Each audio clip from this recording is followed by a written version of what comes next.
Batallón de Jubilados presente. La batalla es nuestra. Súmense a la lucha y comencemos la revolución de las canas. Por el derecho y la justicia del trabajador.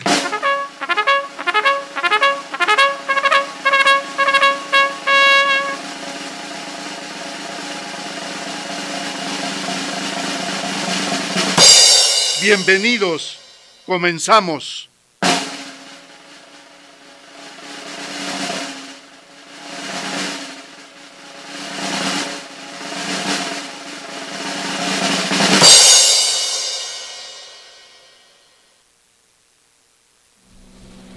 ¿Qué tal? ¿Cómo les va? ¿Cómo están? Aquí un jueves más en la Revolución de las Canas.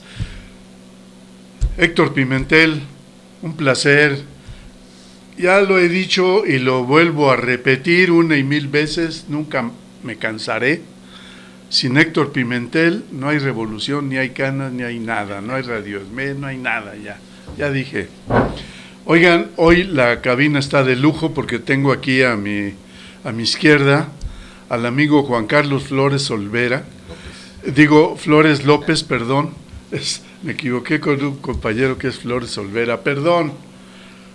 Juan Carlos Flores López, que es presidente de Hemofilia 21, Asociación Civil. Ahorita van a ver ustedes qué es eso y van a ver por qué está aquí el amigo Juan Carlos Flores López. Bienvenido, Juan Carlos, ¿cómo estás? Muy bien, César, muchas gracias por la invitación. Estamos. Un placer estar aquí con ustedes, muy orgulloso de estar aquí en Radio ESME, un nombre sinónimo de lucha, el ESME. Es correcto. Que esperemos que esta lucha continúe y que pronto tenga un final feliz para ustedes, que se lo merece el sindicato. Ya estamos en la etapa final, ya son 6 años, ya casi 6 años estamos a 10 días de 6 años de resistencia. El golpe que nos dieron el 10, en la madrugada del 11 de octubre de 2009, y ya vamos para 6 años. Ahora estamos en la etapa final, ya vamos de salida, se están resolviendo los problemas de manera satisfactoria. No es todavía lo que queremos, pero sí es bastante avanzado lo que llevamos. Oigan, bueno, aquí está el amigo Juan Carlos Flores López, es presidente de Hemofilia 21, Asociación Civil. 21 como siglo XXI, niños, 2X y un 1, es números romanos. Y pues hemos estado hablando de estos temas. Ustedes recuerdan a Marta Medina Gómez, que ha venido aquí, es una compañera de base del Seguro Social. Tratamos hace 8 días aquí el problema de un compañero que tiene hemofilia, Toño Mendoza, sí, que está en Veracruz, y que gracias a la intervención de la senadora Marta Tagle, que es una senadora independiente, que interpuso sus buenos oficios ante el mismísimo González Canalla, el director del Seguro Social. Ese cuate, González Anaya, sintió la presión fuerte de la senadora y habló directamente a Veracruz con el director del Seguro Social de allá, y como por milagro aparecieron los medicamentos que no había. ¿Cómo está eso? Un telefonazo a tiempo y miren, se salvó una vida. Pero ya hablaremos de estas cosas con el amigo Juan Carlos Flores López. Juan Carlos, ¿por qué eres presidente de Hemofilia 21? Bueno, soy presidente de Hemofilia 21 porque esta asociación alguna vez fue la decana, es la decana de las asociaciones de personas con hemofilia. La primera organización tenía otro nombre, Asociación Mexicana de Hemofilia, Asociación Civil. Desafortunadamente, malos manejos hicieron que perdiéramos ese nombre y tuviéramos que implementar Hemofilia 21. Nosotros entramos literalmente al quite porque era una asociación abandonada, se tenía arrumbada, y bueno, en un intento por rescatar una asociación que creíamos importantísima para los compañeros, varios compañeros y tu servidor iniciamos el rescate de esta organización. Me tocó a mí ser el primer presidente, después pasaron algunos otros compañeros como presidentes, todos ellos personas con hemofilia, porque esa fue la primera idea innovadora que tuvimos, que solamente los presidentes y los secretarios generales tenían forzosamente que ser pacientes con hemofilia adultos. Entonces esa es la historia grosso modo. Surge también como una agrupación que luchó por la dignificación de la condición de la persona con hemofilia, muy pisoteada, por cierto, por otras organizaciones nacionales que nunca trataron al paciente como el paciente se merecía y todo lo contrario, ¿no?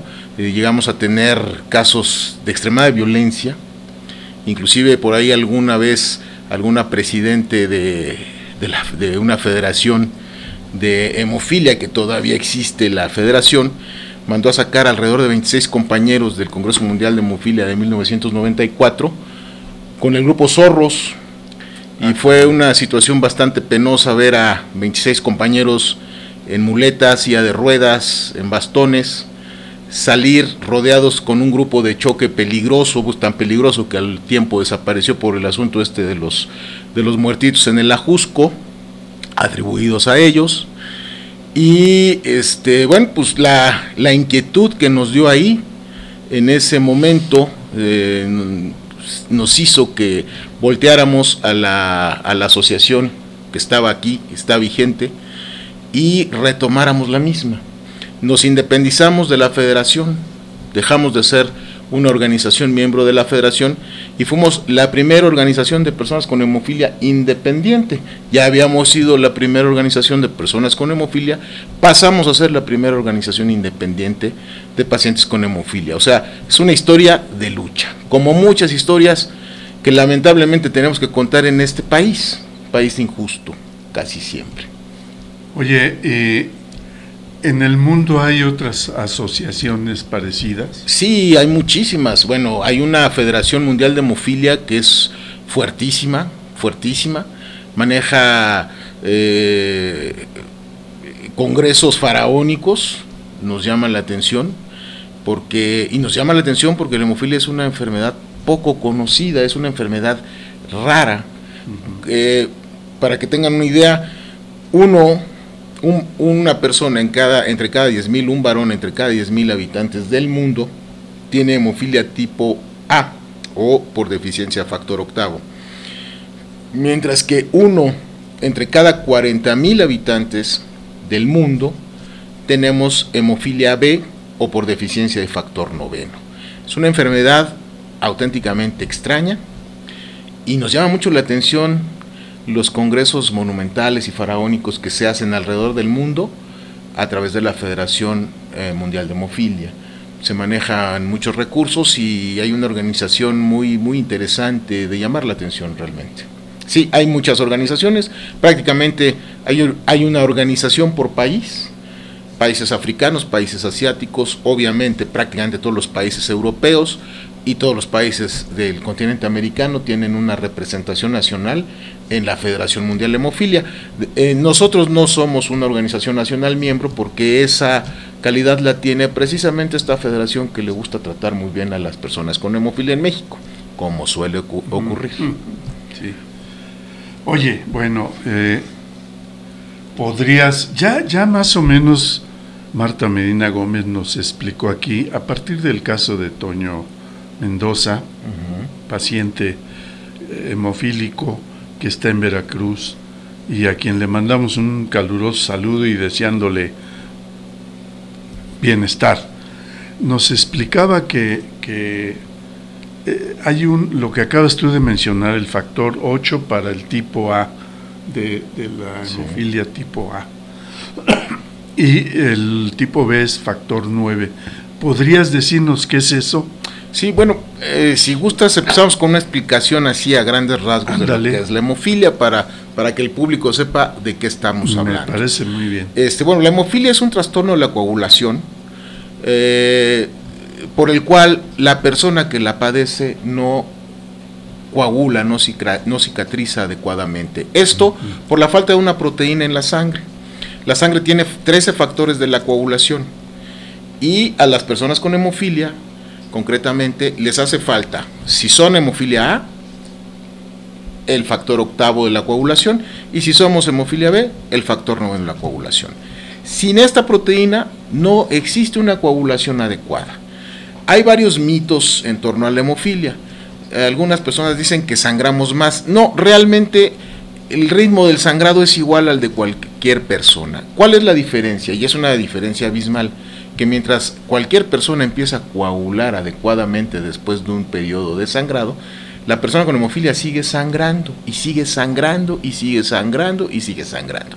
Y si la lesión es de consideración, estos sangrados inclusive los pueden llevar a la muerte o a tener un problema de salud permanente que trastorna su vida para siempre. La hemofilia se divide en 3 niveles de gravedad. Hay hemofilia leve, moderada y grave. Realmente los esfuerzos que las organizaciones tenemos que, a los que nos abocamos, a los que nos debemos de enfocar, son aquellos que van encaminados a mejorar la calidad de vida de los pacientes con hemofilia severa. Más si tomamos en cuenta que prácticamente el 80% de los pacientes con factor octavo, que padecen hemofilia con factor octavo, tienen este tipo de hemofilia severa. Entonces los sangrados ahí son muy continuos, son recurrentes, inclusive hay datos de algunos compañeros que tienen sangrados muy fuertes de consideración, muy importantes, y no recuerdan cómo fue que inició el sangrado, ni siquiera saben si se pegaron, si se rasguñaron. A veces se dice que hay sangrados espontáneos. Yo pondría muy entrecomillado esto. Creo que siempre hay un detonante, por leve que sea, pero son detonantes tan leves que pasan desapercibidos. Entonces prácticamente se puede hablar de que sí, para muchas personas existen sangrados espontáneos. ¿Cómo es que se debe de manejar una persona con hemofilia? Bueno, pues desgraciadamente estamos en un país poco sensible, con autoridades de las que lo mejor que podemos nosotros hacer es desconfiar, porque así nos lo han planteado desde hace muchos años. Bueno, pues este padecimiento tiene que atenderse con concentrados de factor octavo o concentrados de factor noveno. Y hay otros concentrados de factores antiinhibidor que se utilizan para compañeros que además de la hemofilia tienen inhibidores. ¿Qué es esto? Bueno, que a pesar de que les pueda uno poner el factor octavo, estas personas con deficiencia de factor octavo, en este caso, ya generaron una especie de anticuerpo contra el factor. Entonces le aplica a uno el factor y es como si les estuvieran aplicando agua. No les hace el factor. Entonces se requieren otros, les llaman agentes bypassantes, que es el factor 7 recombinante o el complejo protonvínico activado, que son los únicos medicamentos que pueden hacer que una persona con hemofilia y además con inhibidor deje de sangrar. Pero estos son medicamentos 7 veces o más caros que el factor 8 y factor 9, que además son muy caros, son muy costosos. Lo que necesitó Toño, por ejemplo, fue factor octavo. Entonces, la situación, como puedes ver, es muy compleja, pero peor aún, en México, en la Ciudad de México, todavía hay compañeros que reciben una atención con 60 años de atraso. Hay compañeros en el Hospital General que se tienen que transfundir plasma fresco congelado, que esa es una técnica de los años 50, o crioprecipitado, que es un método que se utilizó en los años 60. Hay muchos compañeros en el país que ni siquiera conocen de lejos un frasco de concentrado de factor octavo o de concentrado de factor noveno. Entonces México, además, arrastra un rezago en la atención de la hemofilia de 60 años, lo cual es decir, bastante. ¿Cuál es el centro o cuál es la institución que mejor atiende a la hemofilia? El Instituto Mexicano del Seguro Social. Prácticamente está comprando el Instituto Mexicano del Seguro Social solito entre el 75 y el 80% del factor 8 y 9 que existe en México. Es el mejor instituto para atender la hemofilia, pero tiene sus bemoles. Desgraciadamente la atención de la hemofilia en el Seguro Social no es homogénea, ¿sí? Hay lugares del país, sobre todo en los estados más pobres, con más carencias, como Oaxaca, Veracruz, Guerrero, Chiapas, donde a los compañeros atendidos en el Seguro Social se les siguen aplicando criot precipitados, a pesar de que están en el Seguro Social. Y hay muchos otros estados de la República donde no se sabe manejar adecuadamente el factor octavo y el factor noveno que tienen. Dan minidosis a los pacientes. Entonces, el problema también es de conocimiento en algunos lugares. También le cuidan mucho el dinero al Instituto Mexicano del Seguro Social a algunos directivos. Y bueno, lo que ahora también está ocurriendo es que existe una escasez muy recurrente, lamentablemente recurrente. Hemos tenido ya varias quejas de, por ejemplo, el hospital Gabriel Mancera o MacGregor, que le llaman ahora, de hospitales de Veracruz, de hospitales de Coahuila, de hospitales de Oaxaca, de hospitales de Guerrero, donde prácticamente la escasez de factor se está dando día con día. Y más allá de eso, además de que en algunos lugares no hay factor, a veces cuando hay factor se está entregando un factor de dudosa calidad. Nosotros ya interpusimos una queja contra el factor 9 de Kedrion por una calidad bastante sospechosa, y lo más angustiante de todo esto es que, a pesar de que hay una queja interpuesta, de que se admitió la queja, de que nos contesta COFEPRIS, de que nos contesta la COCTI, de todos modos se sigue adquiriendo y suministrando y entregando este factor, a pesar de que está en tela de juicio. Ese es, a grandes rasgos, el panorama que tenemos. Qué panorama, Sí. Juan Carlos. Precisamente estamos viviendo un tiempo difícil en el país desde hace más de 30 años, donde el Estado mexicano ha abdicado en su responsabilidad constitucional en materia de seguridad social a favor de la iniciativa privada. Es decir, se metieron al consenso de Washington, aceptaron todas las consignas que hubo ahí de esa cumbre de poderosos políticos y económicos, en donde le tiraron línea a los presidentes de los países de la región, a Menem en Argentina, a Fujimori en Perú, a Salinas en México, etcétera, etcétera. Fue un movimiento global cuyo lema era más mercado, menos Estado, y había que debilitar al Estado nacional en cada país. Aquí en México, al frente de esa privatización, estuvo Salinas. Teníamos 1.155 empresas del Estado que eran tremendamente productivas, entre ellas las mejores, Pemex, CFE, etcétera, ¿no?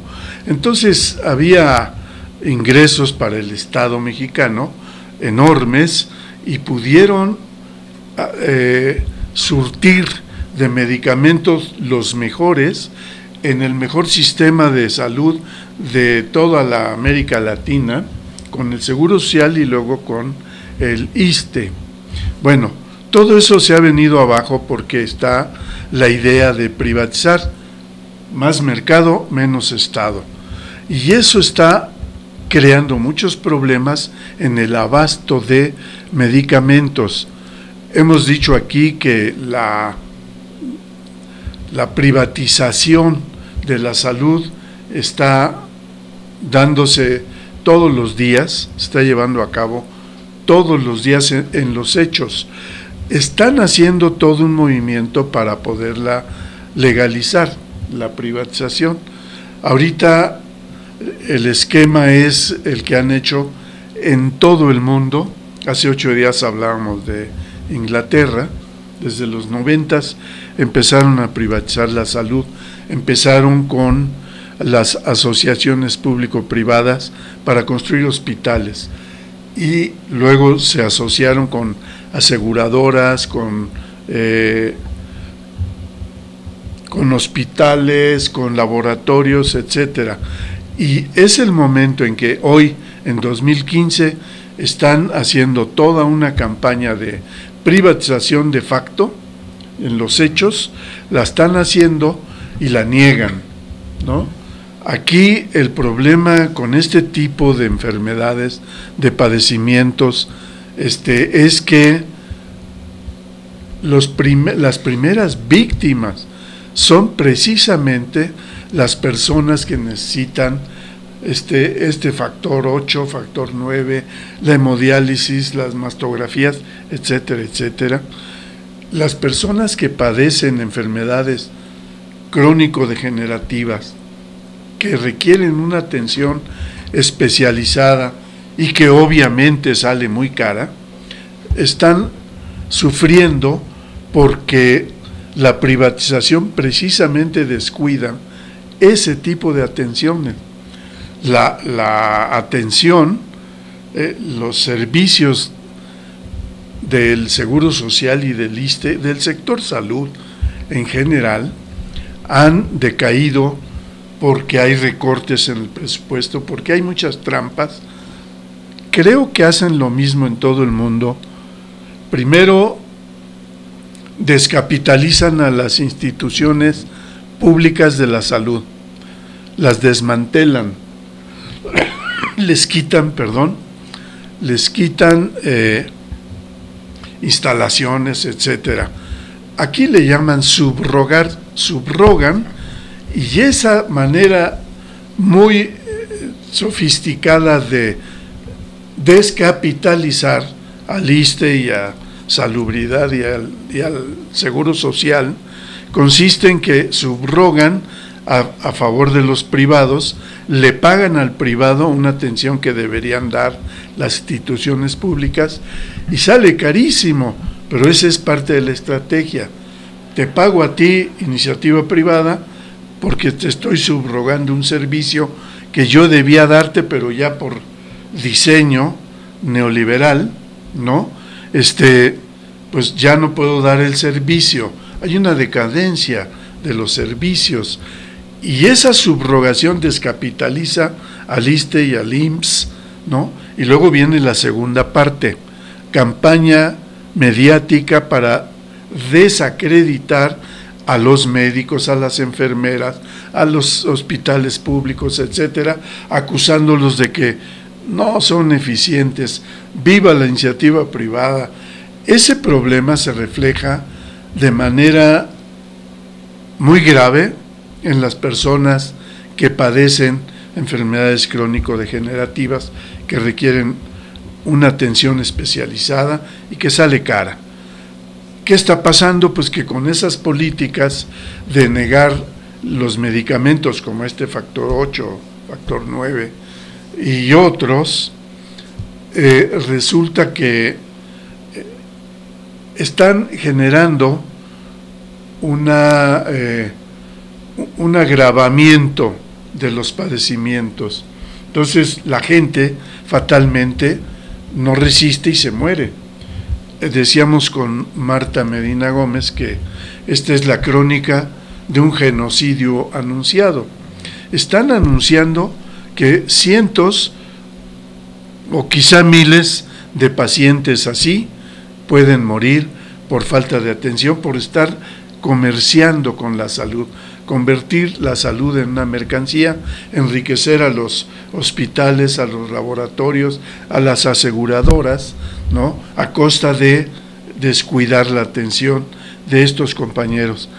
¿Qué se puede hacer para que esto, en primer lugar, evitemos que siga esa práctica de privatización de facto, en los hechos se hace todos los días, y por otro lado evitar que esa reforma que está ahí no avance más, que se eche abajo, que hay que evitar que la aprueben.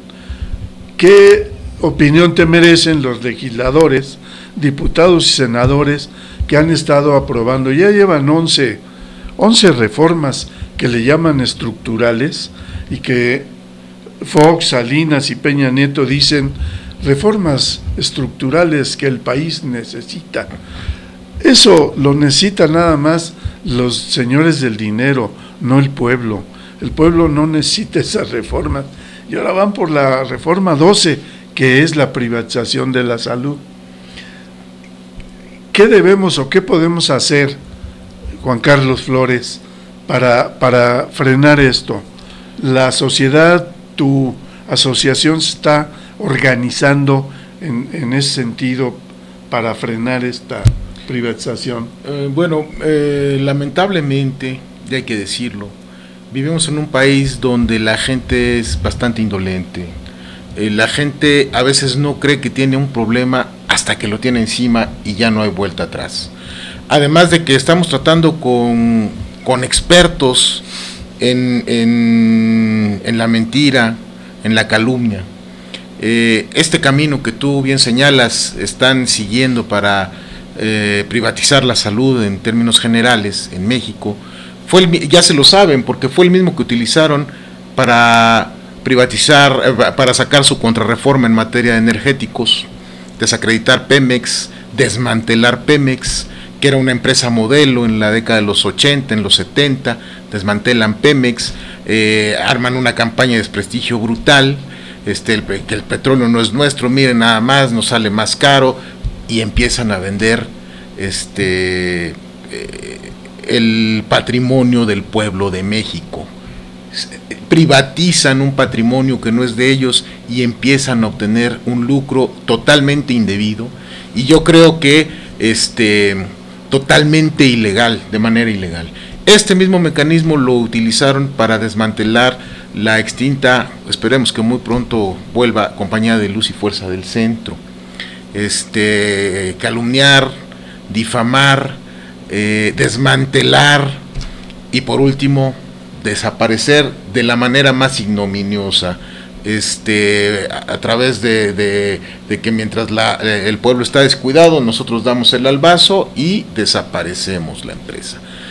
Parecen expertos, no parecen, son expertos en este tipo de desmantelamiento y en este tipo de hurtarle al pueblo los beneficios que el mismo pueblo se ganó a lo largo de una historia que no ha sido poco sangrienta, la de este país, y que ha costado muchas vidas.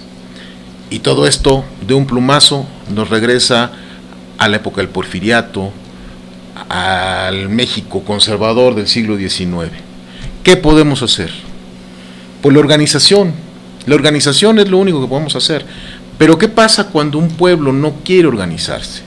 ¿Qué pasa cuando dejamos de pasar grandes oportunidades? Nada menos me remito hace poco los papás de los 43 chicos desafortunados de Ayotzinapa que le pidieron a Enrique Peña Nieto reunirse con él, cuando había la gran oportunidad de decir, no nos queremos reunir con él porque lo desconocemos, exigimos su renuncia, tomando en cuenta lo que había ocurrido en Guatemala. No, estos padres, yo los entiendo, en una angustia que ellos tenían, le dieron un espaldarazo y legitimaron a un tipo que estaba temblando literalmente con lo que había pasado en Guatemala, y que estaba temblando porque la opinión pública mundial lo está viendo mal, ¿no?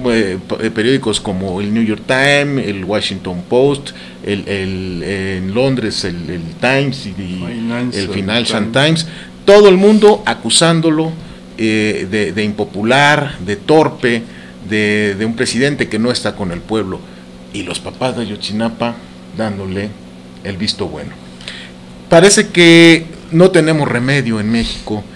Insisto, a mí me gustaría que nuestra gente se organizara, empezando por mi asociación. Hay mucha gente que sí le gusta sentirse ahí, sí le gusta obtener el beneficio que le da estar ahí, pero a la hora de decirle vamos a entrarle, vamos a organizarnos, vamos a impedir que pase esto, se olvidan absolutamente.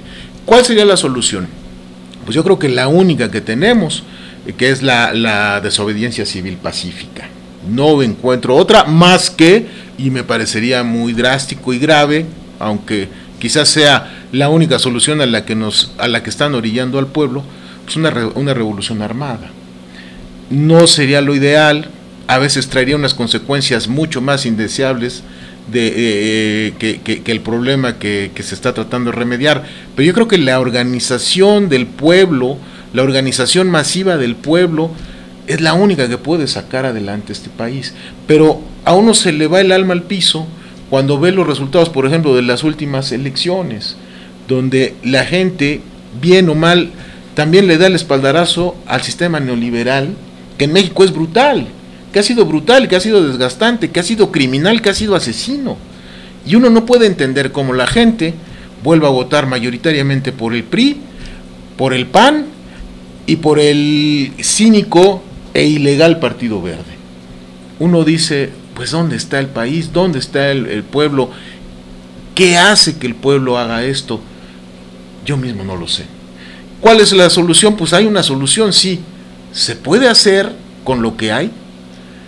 Yo creo que sí, pero el trabajo tendría que ser arduo, monumental. Es la única opción que yo veo.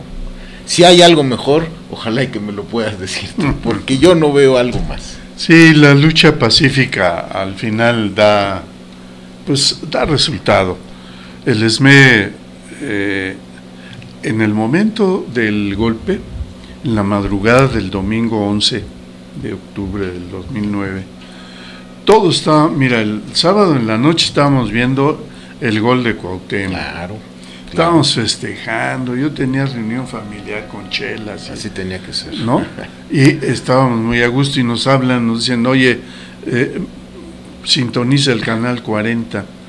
Y lo ponemos y estaba ahí el canal 40 reseñando el golpe. Dice, ¿qué está pasando?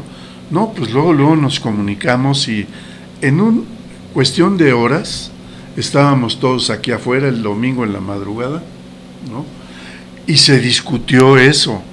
¿Qué onda? Vamos a tomar las instalaciones, no es posible, hay que sacar a los soldados. Lo analizamos muy bien.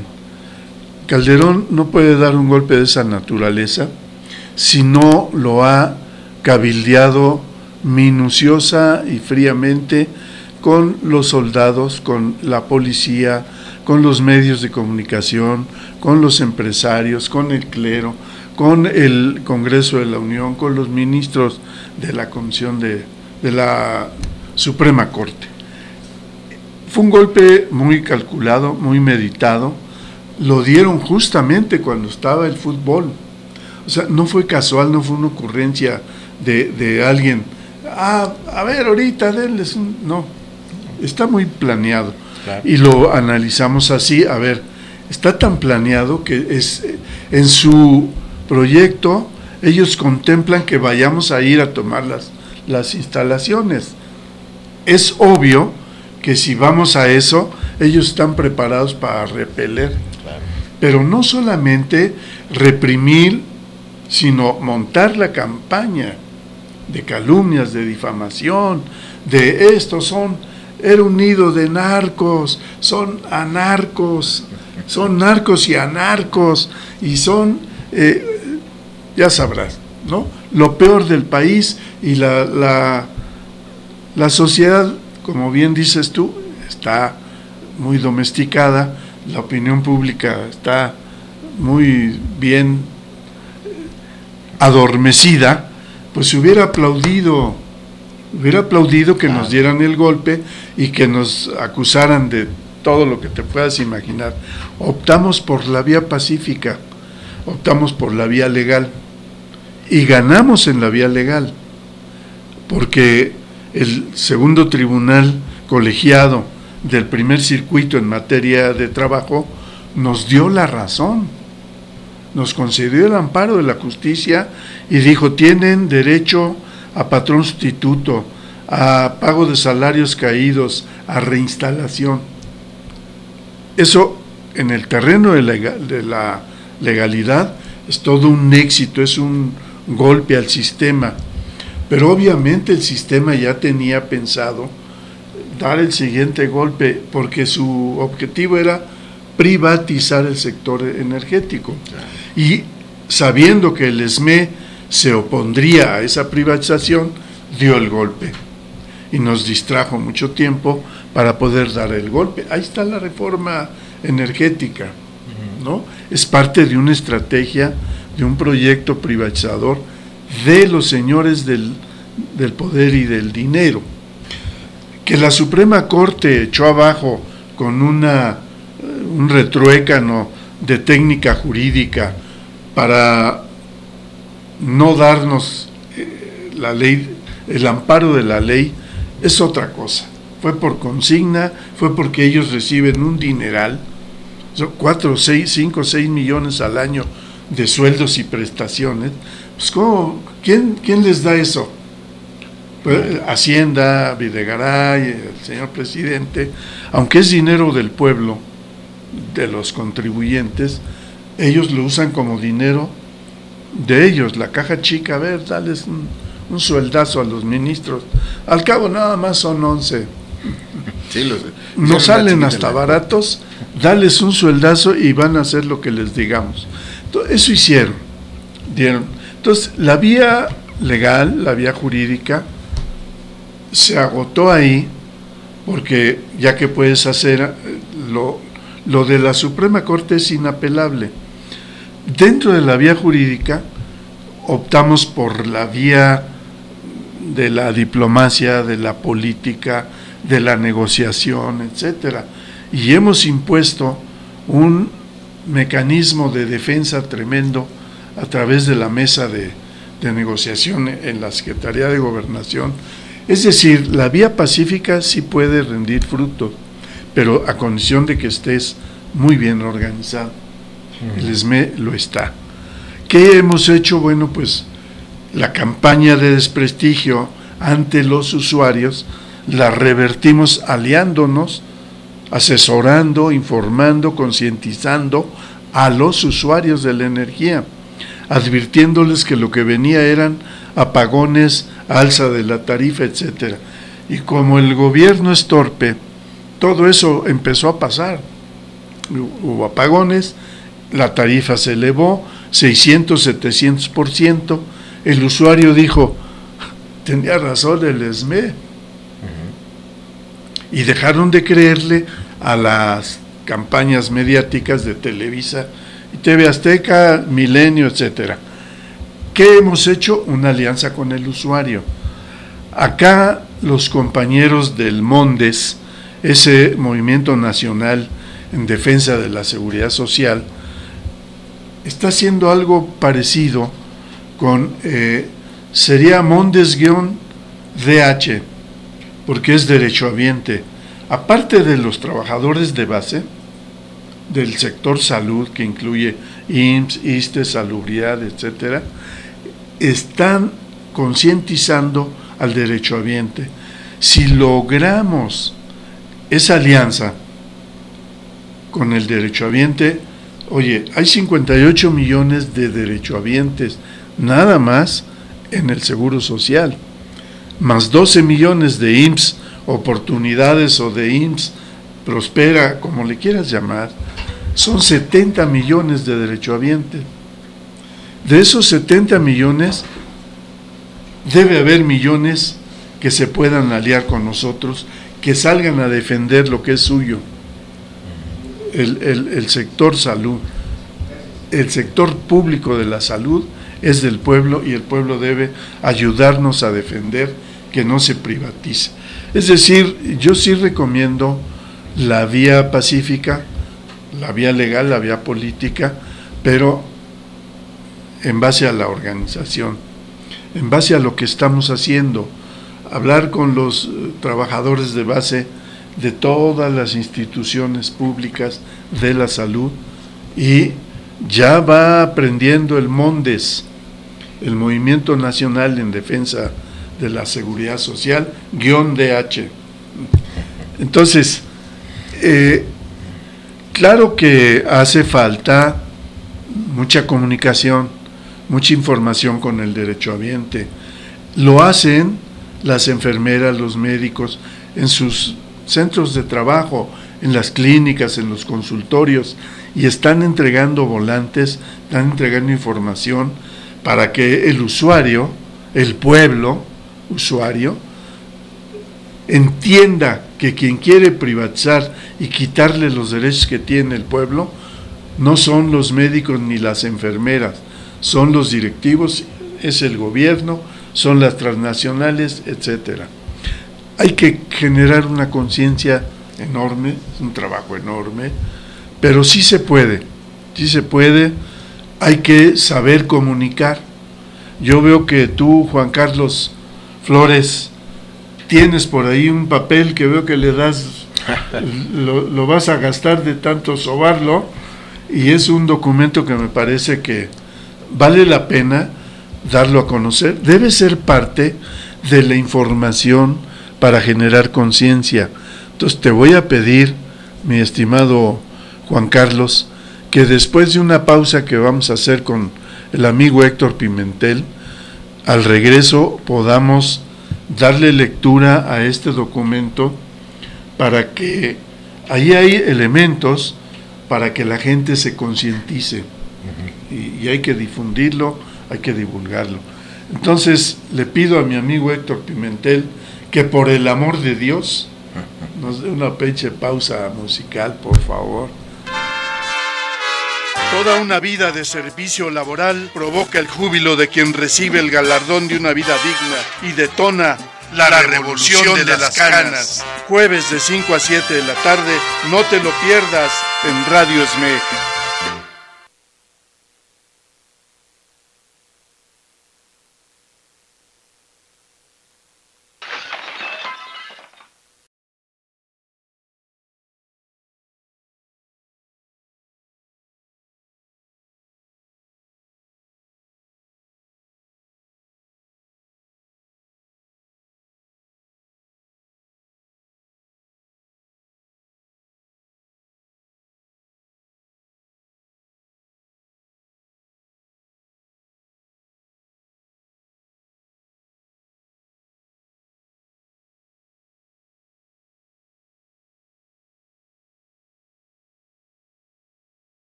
La revolución de las canas.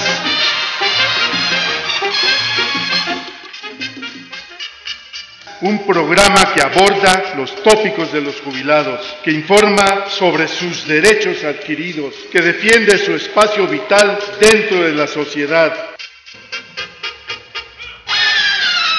Todos los jueves, aquí en Radio ESME, de 5 a 7.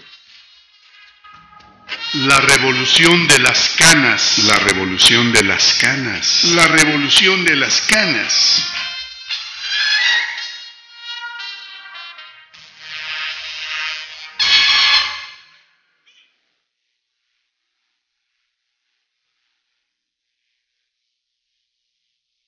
La revolución de las canas. La revolución de las canas. La revolución de las canas. Muchas gracias, Héctor Pimentel. Después de esta pausa continuamos. Decíamos que le vamos a pedir a Juan Carlos Flores López que nos haga favor de leer su pensamiento aquí en un documento breve pero conciso. Venga, mi querido Juan Carlos. Con mucho gusto, mi estimado César. Bueno, este es un documento que hicimos para la reunión de hoy con la senadora Marta Tagle. Lamentablemente, no lamentablemente, hubo una dinámica muy interesante hoy, pero no hubo la oportunidad de leerlo ahí. Vamos a leerlo aquí y esto va a ser parte de los documentos que va a tener en su poder el MONDES, el grupo de documentos que se están ahí generando. Bueno, México, en muchos sentidos, no está catalogado como un país pobre, aunque los que vivimos en él sabemos la clase de desigualdad social, política y económica que existe entre sus habitantes, donde la pobreza extrema convive día con día con la riqueza más insultante y obscena. Donde la ley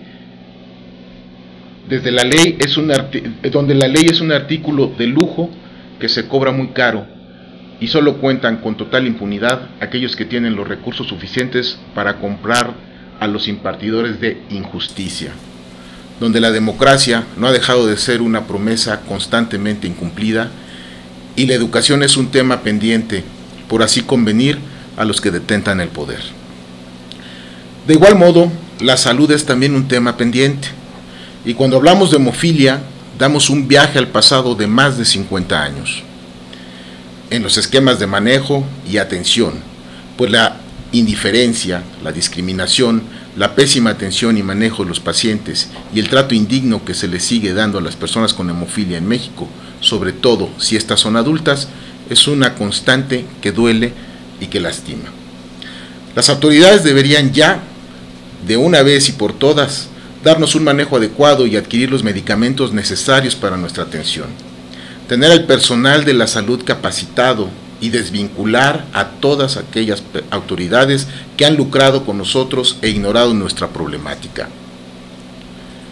Pero por si esta cruel realidad fuera poca cosa, hoy tenemos que lamentar la terrible descomposición política, social e institucional que golpea a nuestro país, el despotismo manifiesto en nuestro señor presidente y el de la élite a la que poco le interesa el pueblo mexicano y sus necesidades, sumado a la bestial represión y crímenes que desde el gobierno federal se ejercen y solapan, nos pinta un futuro oscuro e incierto. El debate político se deja de lado.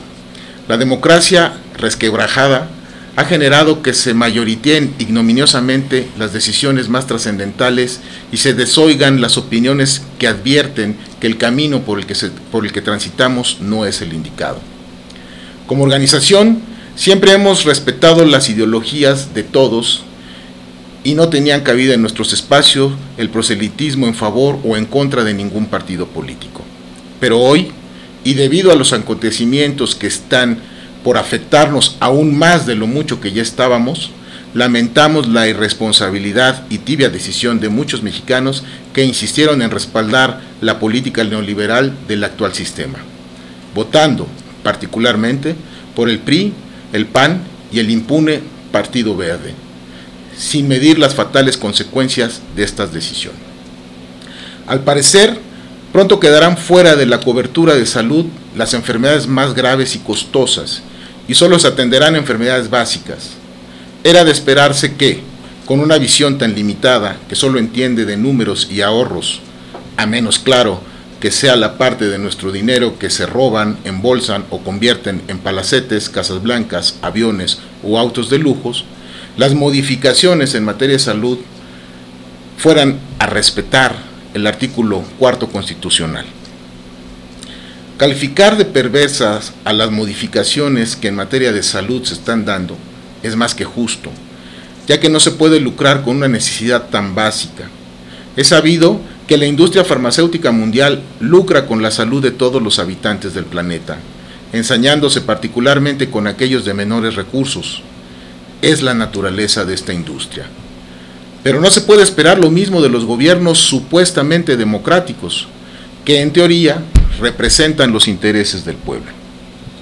La salud es un tema de seguridad nacional y el manejo que el gobierno le está dando hará que muchos mexicanos veamos en serio peligro nuestra vida, por lo que debemos seguir buscando la manera de impedirle al actual gobierno neoliberal de una insensibilidad e ignorancia brutal que se lleven a cabo medidas que perjudiquen al pueblo de México. No se puede jugar con la salud de los mexicanos. La desgracia pareciera condenar al IMSS, dirigido por un inepto como José Antonio González Anaya, más al pendiente de cubrirle la espalda a su corrupto patrón que en mejorar las condiciones de los derechohabientes, los trabajadores y en general de los servicios que se brindan en el Seguro Social. Hoy, lo único que parece cierto es que el IMSS sí se privatiza. Las palabras enmascaradas que el muy cuestionable director del IMSS y otros cómplices que incluyen, o mejor dicho, encabeza Peña Nieto, se borran con los hechos. Las acciones emprendidas le quitan la careta a la demagogia que oímos en las notas descafeinadas que nos dan Televisa y TV Azteca. Lo cierto es que la privatización avanza, tanto en el IMSS como en el ISSSTE.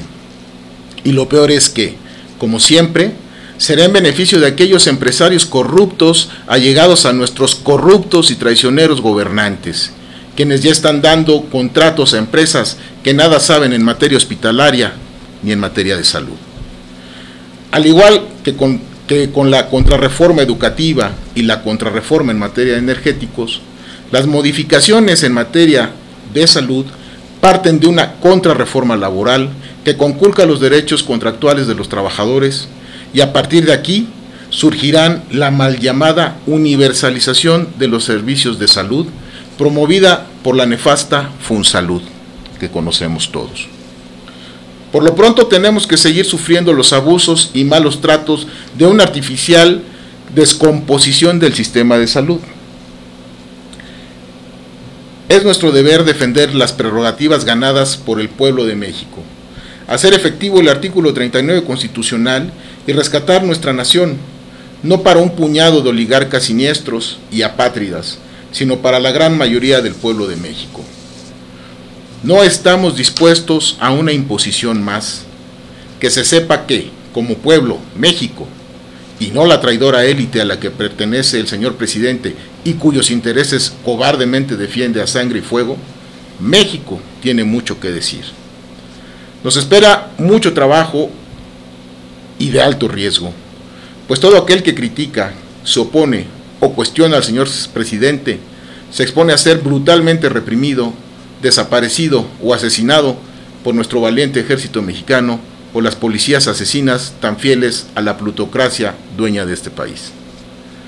Bajo estas circunstancias, México ya debería de encaminarse a una revolución pacífica a través de la desobediencia civil. Los abusos y arbitrariedades sufridos por una minoría no mayor al 1% de la población, misma que tiene en su poder el 50% del total de las riquezas generadas por nuestro país, debe parar ya. La gente no puede aguantar tanta corrupción, malos manejos, injusticias y represión. Excelente documento, muy bien, muy bien. Juan Carlos Flores, felicitaciones por ese documento. Está claro, está totalmente claro, hace el diagnóstico, hace la crítica, hace la propuesta. Sí, de acuerdo con desobediencia civil, que tiene muchos matices, hay muchas maneras de desobedecer. Bueno, vamos a ver cómo le hacemos. Hoy tuvimos una reunión con la senadora Marta Tagle, a quien le hacemos un reconocimiento como senadora independiente, porque pues está joven, es inteligente y trae muchas ganas de pelear, y sí, ciertamente se ha comprometido con los movimientos ciudadanos. Ha recibido varias veces a los compañeros que integramos el MONDES, el Movimiento Nacional en Defensa de la Seguridad Social. Le hemos pedido que pues nos ayude para organizar un foro en el Senado para denunciar todas estas cuestiones, y ella lo ha hecho muy bien. Está pues cabildeando con otros senadores que son buena onda en el Senado, que se pueden comprometer con el MONDES. Entonces estamos en eso, estamos tratando de organizar no uno sino varios foros. Incluso ella sugiere que el problema de la privatización del sector salud tiene muchas vertientes y hay que organizarnos en función de temas. El tema de la privatización de los hospitales, el problema del desabasto de medicamentos, el problema de las pensiones, etcétera, etcétera. O sea, hacer foros temáticos y buscando el apoyo y la participación de otros senadores. En eso estamos. Hoy la vimos, platicamos con ella, estuvo un buen rato, y aquí hacemos un reconocimiento al apoyo que dio para que se resolviera un problema en Veracruz de atención al compañero Toño Mendoza, que ya difundimos en este micrófono un mensaje de él que nos conmovió a todos y que sigue dando la pelea. Es un compañero hemofílico, no sé si esté afiliado a Hemofilia 21, debiera estarlo. Pues sí, nosotros con mucho gusto y con mucho orgullo lo recibiríamos, tiene las puertas abiertas y también lo apoyaríamos. También estamos, y lo digo aquí abiertamente, estamos en la capacidad de poderlo respaldar en su problema, sin ningún problema. Excelente, pues yo creo que le vamos a pedir a doña Marta Medina Tagle, Medina Gómez. Yo me hago bolas con los... Hace rato me acordé de Austraberto Flores Olvera y la regué. Juan Carlos Flores Olvera, ¿y qué está pasando? Es Flores López, niños. Y ahora, pues como es Marta Tagle y Marta Medina en vez de Gómez, dije Tagle. Pero miren, a la tercera edad se le perdona eso y más. Puedo seguirme equivocando y qué. Bueno, entonces vamos a pedir los datos a Marta Medina para que los contacten y puedas tú dialogar con, claro, con Toño Mendoza. Con Toño Mendoza. Bueno, sí. Porque además es un tipo muy inteligente, demasiado joven y muy lúcido y además valiente. Con mucho coraje. Entonces sí, puede participar aquí en Hemofilia 21, Asociación Civil Niños. Bueno, ¿qué sigue? Estamos con la idea de no solamente repartir volantes, concientizando al derechohabiente, es nuestro objetivo casi principal, porque vemos que la base trabajadora del Seguro Social y del ISSSTE desgraciadamente están en una dinámica de mucha apatía, como dices tú, Juan Carlos, de desinformación, de apatía tremenda, y como que enfocamos hacia el derechohabiente, porque está más enojado y es más valiente y le está entrando mejor que los propios trabajadores de base del sector salud, con las honrosas excepciones de Jalisco, del Estado de México, de Michoacán, de Puebla. Son pocos, pero que están dando la pelea y además muy bien. Entonces, poco a poco los movimientos sociales son lentos, depende mucho de la información, depende mucho del grado de coraje, de irritación social que haya también. Entonces, poco a poco vamos avanzando y el Mondes creo que es un movimiento con perspectivas de éxito muy, muy interesantes. Vamos a organizar foros. Aquí en el Mondes participan compañeras que desde el punto de vista del género están participando para organizar un foro que desde el género critique la privatización de la salud. Y aquí en el ESME se está organizando por estas compañeras del ESME en la Resistencia un foro donde va a estar Marta Tagle y va a haber otras personalidades.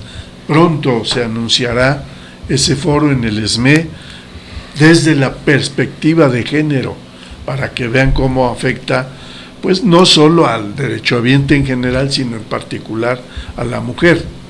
Entonces, de todas las edades, Así que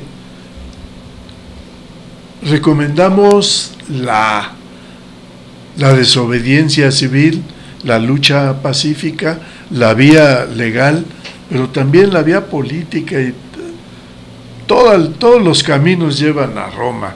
Así que nada más que no nos vaya a pasar como al gallego, que pregunta que cómo llegar a tal lugar en Sevilla, y le dicen, pues mire, agarre por aquí, por acá, llegando allá, pregunta usted, ya ve que preguntando se llega a Roma, y dice el gallego, pues por eso, de allá vengo.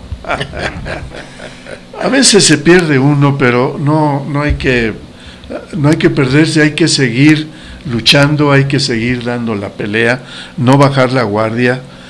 Hemos dicho aquí como en un ring, en donde el enemigo, si tú bajas la guardia, te quedas quieto, el otro brinca alrededor tuyo y te noquea, porque tira golpes y no para, y está como el Estado mexicano, no paran, no descansan, están una reforma tras otra, y nosotros estamos como en el ring, con la guardia baja y contra las cuerdas. Pero precisamente la idea de organizarnos en un movimiento nacional que defienda la seguridad social, pues es algo que a mí me parece que está aprendiendo, está cuajando, y sí está respondiendo el derechohabiente. Yo creo que el otro jueves vamos a invitar a algunas compañeras de base del Seguro Social, porque ya hay anécdotas en donde como en alianza con el derechohabiente los funcionarios han tenido que ceder y resolver. Así que si nos movemos y tiramos golpes, también el otro se puede marear. Así que la idea es no parar, no bajar la guardia, no dejarnos, etcétera. Juan Carlos, hace rato mencionabas una página en Facebook, tienes también en las redes una actividad, eso me parece muy interesante. ¿Cómo andan tus contactos en Facebook y en Twitter y YouTube y todo eso? Cuéntanos. Bueno, realmente nos enorgullecemos en decir que en Facebook somos la página de hemofilia de habla hispana con más miembros en un grupo en el mundo. Perfecto. Tenemos casi 9,000 miembros, estamos a 15 compañeros que nos solicitan su ingreso para llegar a los 9,000 miembros. Es una página que habitualmente estaba diseñada para dar información general sobre la hemofilia, que es, como lo dijimos hace un rato, es un padecimiento raro, un padecimiento poco conocido, y tenemos mucho éxito porque explicábamos con muy pocas palabras cada rubro de la hemofilia, diferentes rubros, diferentes ángulos. Últimamente también la hemos ocupado para subir información precisamente que concientice al derechohabiente mexicano, tanto del IMSS como del ISSSTE, para defender la seguridad social. Estamos subiendo noticias constantemente de cómo va este asunto de la seguridad social, de los golpes bajos que ha dado el gobierno con la privatización de muchos servicios, como lo es los servicios de radiología o la hemodiálisis, y estamos tratando de poner al tanto. Sabemos que esto ya no les está gustando a muchos, no les gusta mucho, creen que es una tarea inútil, creen que es una tarea muy volcada hacia la política, pero creemos nosotros que, a pesar de que no guste y que algunos se vayan a salir, es nuestra obligación y nuestro deber poner ahí, cercano a la gente que lo revisa, los acontecimientos que están perjudicándonos como derechohabientes. Es a lo que nos hemos también dedicado ahora. Tenemos una página en Twitter bastante dinámica, estamos llegando casi a 800, ahí no tenemos tantos miembros, pero tenemos un número importante, por cierto, a nivel mundial para ser una organización de hemofilia. Y el YouTube, que tenemos también un espacio muy dinámico donde constantemente estamos subiendo información, donde subimos entrevistas como esta, donde subimos también programas de radio en los que participamos y donde también damos a conocer los problemas que directamente nos afectan. Tenemos una muy buena aceptación, gira mucho, la ven autoridades, nos siguen autoridades en Twitter, por cierto, lo cual no es poca cosa. Y ahorita comentando lo que tú señalabas, de que si se empuja fuerte en el Seguro Social, si lo hacemos organizadamente, si tocamos las puertas adecuadas, en efecto hay cosas que se resuelven. Y no por saber y reiterar que tenemos ahí un director del IMSS que deja mucho que desear, hay gente abajo que es muy valiosa, hay gente muy valiosa, gente comprometida. Mejor no digo sus nombres para que no lo vinculen con este asunto que a veces les huele a asuntos que no tienen mucho que ver con lo que estamos tratando. Nos llaman a veces comunistas y cosas de estas.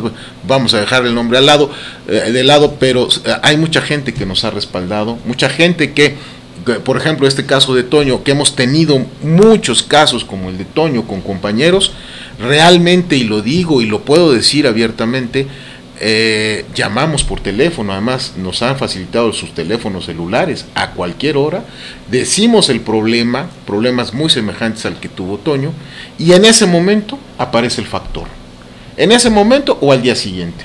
O sea, la verdad es que hemos tenido una respuesta muy buena por parte de muchas autoridades del Seguro Social.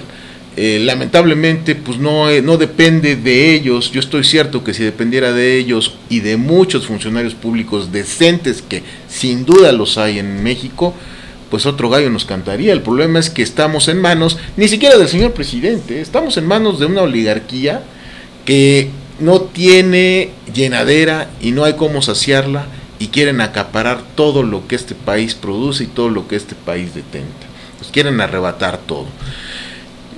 Sin embargo, en efecto, si hay una buena coordinación, si hay un manejo muy estructurado, muy articulado, sin duda alguna algo vamos a poder sacar del Mondes. Yo también le tengo mucha fe al Mondes. Hay gente muy valiosa ahí adentro, gente valiente y gente comprometida, que es lo que necesitamos en México.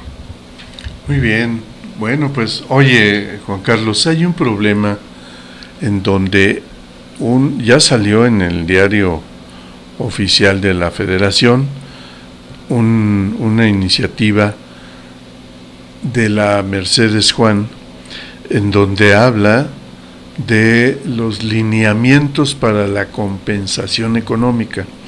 Eso es una manera de ir sentando las bases de la mercantilización del servicio de salud, en donde las instituciones públicas, entre ellas, tienen que cubrir esos lineamientos de compensación económica.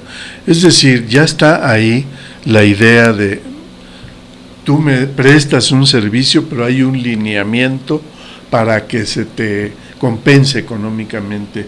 Dime cuánto te costó la atención de la salud de tal o cual paciente que yo te envié, cosas de esas. Es decir, van armando poquito a poco, como un rompecabezas, la idea de la privatización legal. Van a ir aterrizando poco a poco en eso. Y hay otro documento que habla de la sustitución de medicamentos del programa terapéutico, que tiene que ver con sustituir un medicamento, sustituir la dosis del medicamento, sustituir la actividad eficiente de ese medicamento por otros que tienen mucha menor eficiencia en el tratado de tal o cual enfermedad. Esto seguramente va a ir avanzando y se va a agudizar cuando llegue ese punto al tratamiento. Por ejemplo, ignoro cómo funcione, pero el factor 8 te lo suministran a través de alguna cápsula o ampolleta, o cómo funciona, porque al rato vamos a ver que ya no hay eso con la dosis adecuada, sino, para resumir, la idea es que los laboratorios, que todo lo hacen negocio, en vez de darte una cápsula con 100 elementos, te da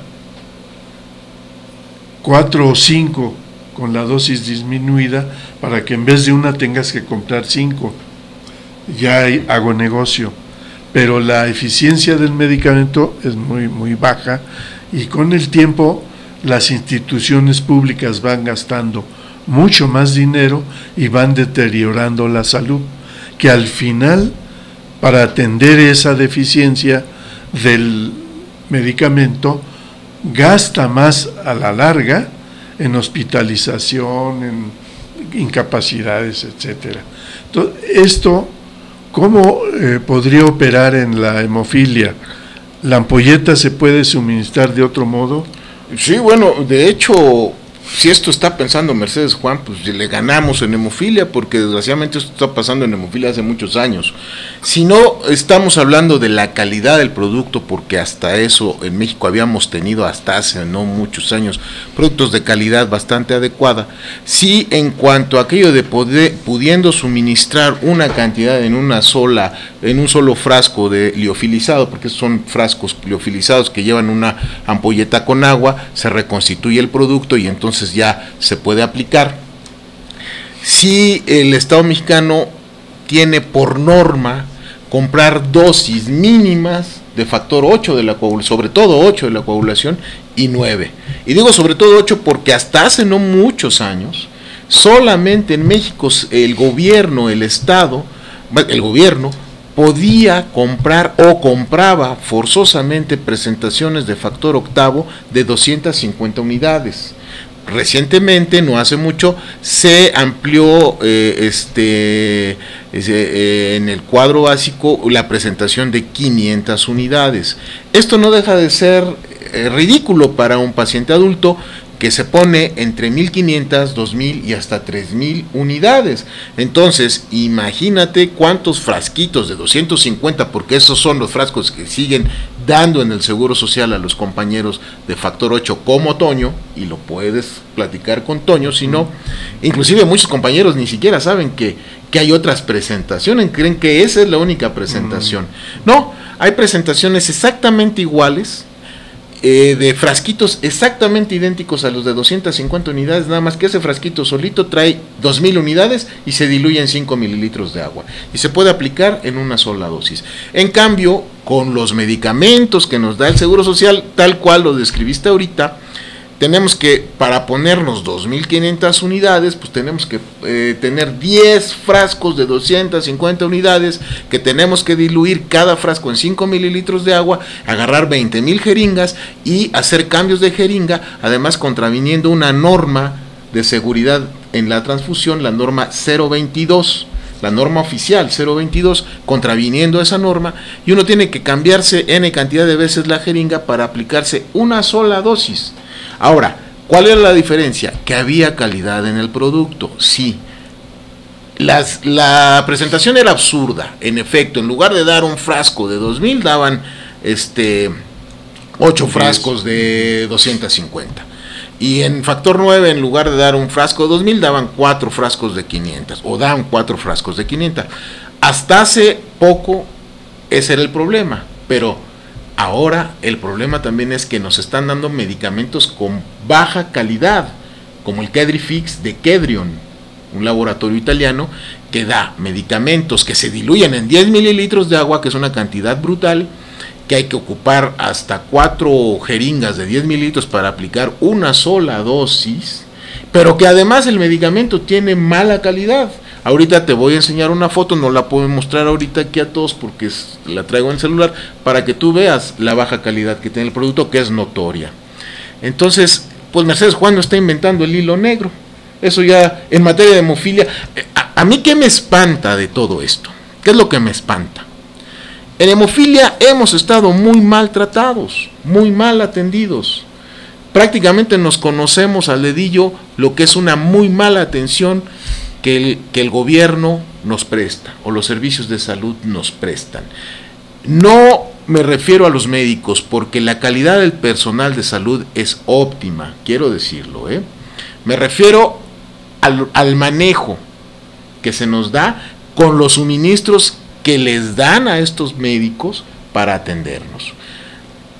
Entonces, si ahora además nos enfrentamos con una baja de la calidad del producto, que sí está pasando, porque además este producto de Kedrion ni siquiera la FDA lo ha aprobado para su aplicación en los Estados Unidos, pues sí, nos estamos confrontando a una realidad que viene para muchas otras enfermedades. Sin embargo, nosotros ya la estamos viviendo.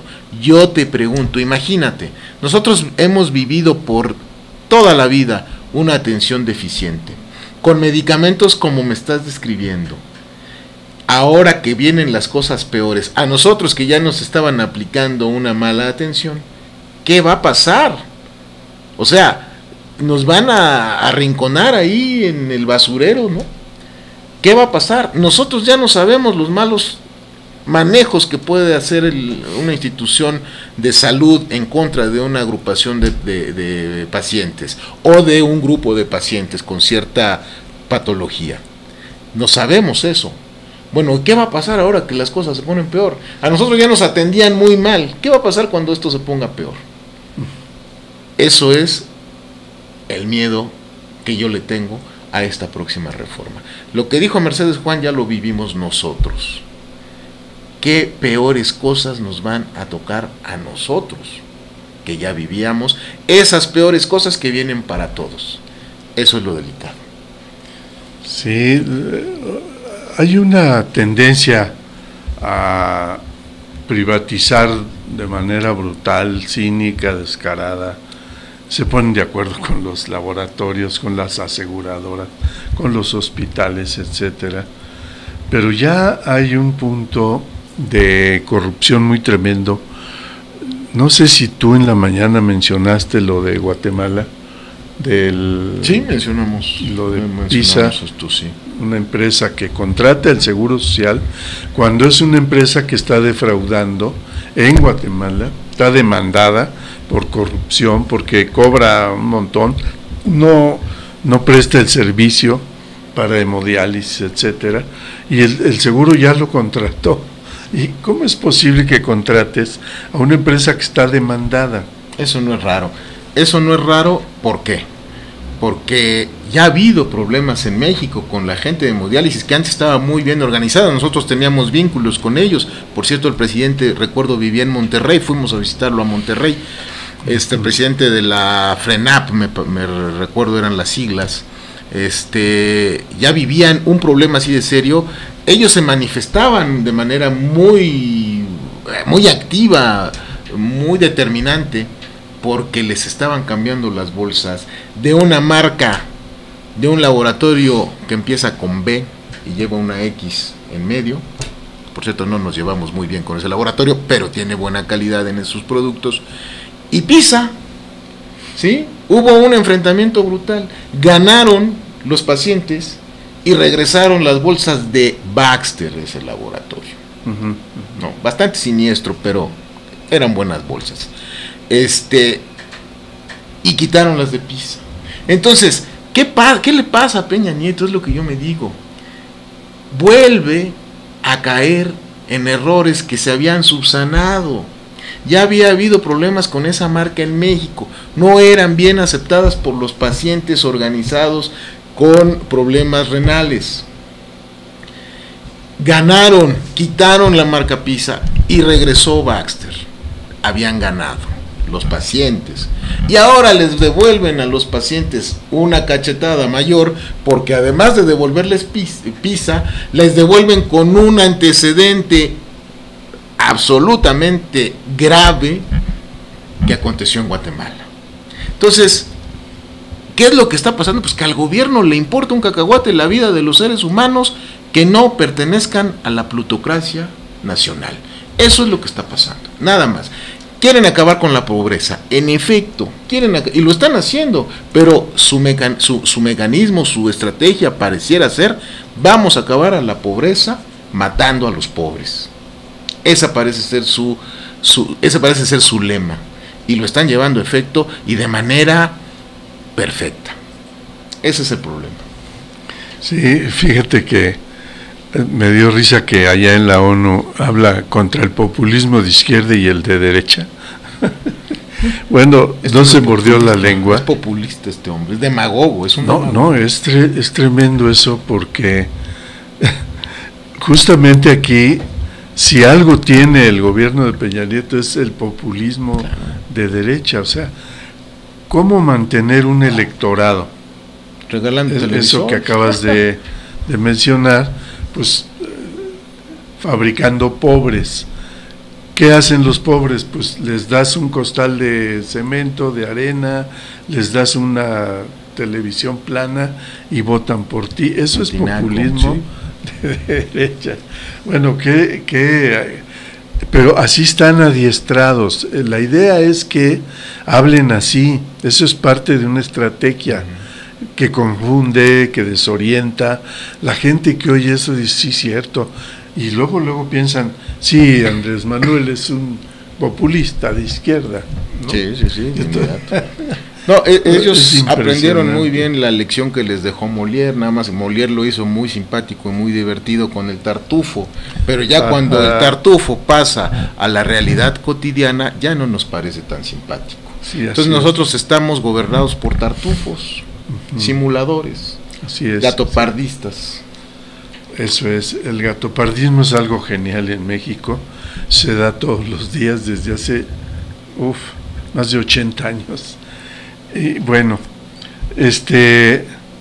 Juan Carlos Flores López, ya se nos viene el tiempo encima, yo me tengo que ir, tengo un compromiso aquí pasando el Senado en Reforma, y no sabes cómo te agradezco que hayas aceptado la invitación para venir a platicar con nosotros de eso que estás haciendo en esta asociación civil. Es muy interesante y te diría, como decía la Carmen Aristegui en sus programas cuando tenía un invitado, ¿con qué te despides? Se nos vino el tiempo encima. Y Juan Carlos, te agradezco mucho que hayas estado aquí.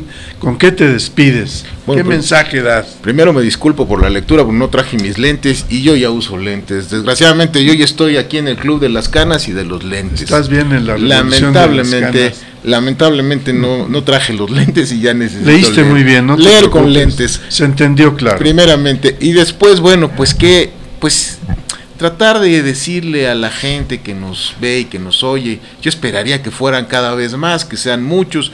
Programas como estos son los que tienen que tener auditorio y no La Rosa de Guadalupe, ni Laura en América, ni Rocío Sánchez Azuara, ni todas estas personas que le hacen tanto bien a México. Finísimas personas. muy bien, aleccionan muy bien al pueblo para que sigan adormeciéndolos, ¿no? Estos son los programas que la gente tendría que ver, estos son los programas que la gente tendría que analizar.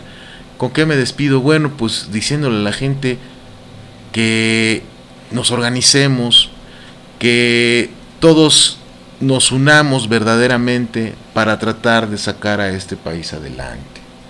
Los invito a leer el artículo 39 constitucional que dice que la soberanía reside en el pueblo, que no se les olvide eso, que no se les olvide, porque por ahí vi hace poco un video de un gobernador, me parece que de Aguascalientes, que amenazaba a una señora diciéndole que él era la autoridad.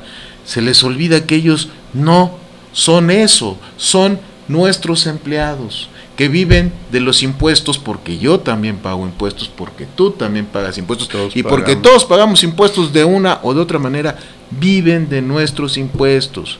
Inclusive esa Casa Blanca, que se hizo con sobornos de un particular, tiene su origen en nuestro dinero, porque ese particular buscó tener canonjías pagadas con nuestro dinero. Entonces, hacerle saber al pueblo que no estamos tan en sus manos, que el día que despertemos vamos a poder quitarlos de ahí.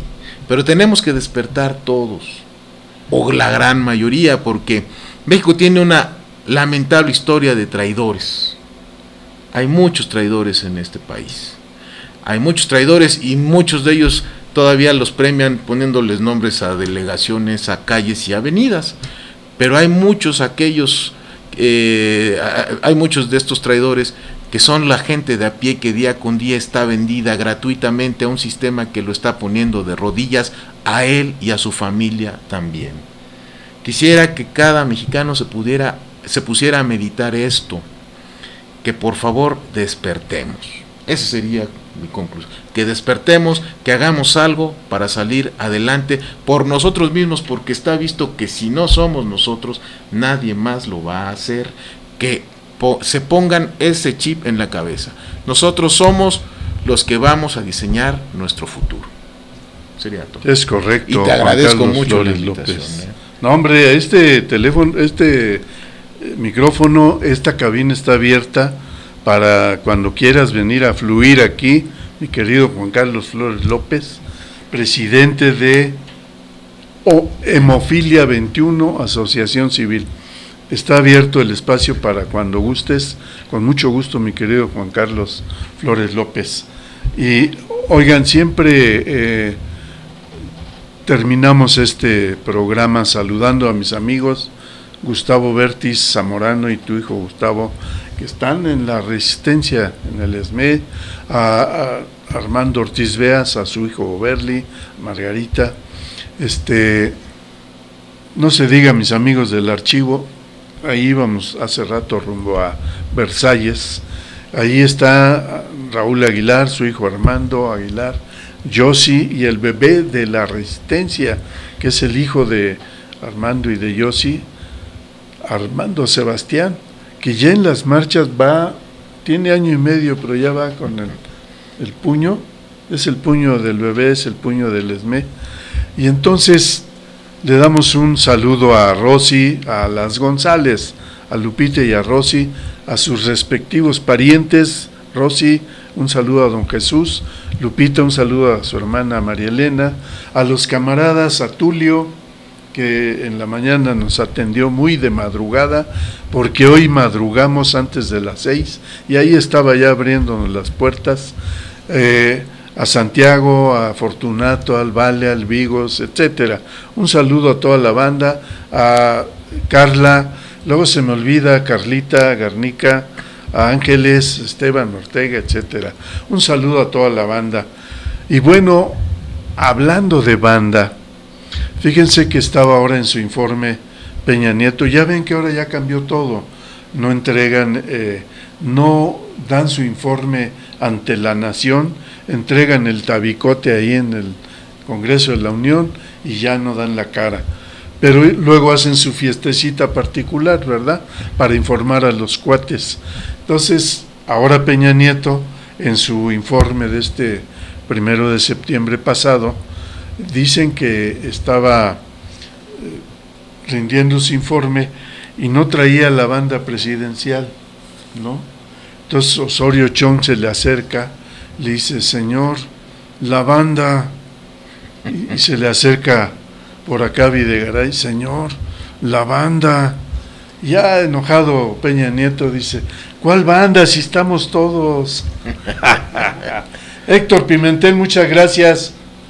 Nos vemos el próximo jueves. Sin tu apoyo esto no hubiera salido tan bien como salió. Gracias, Héctor Pimentel.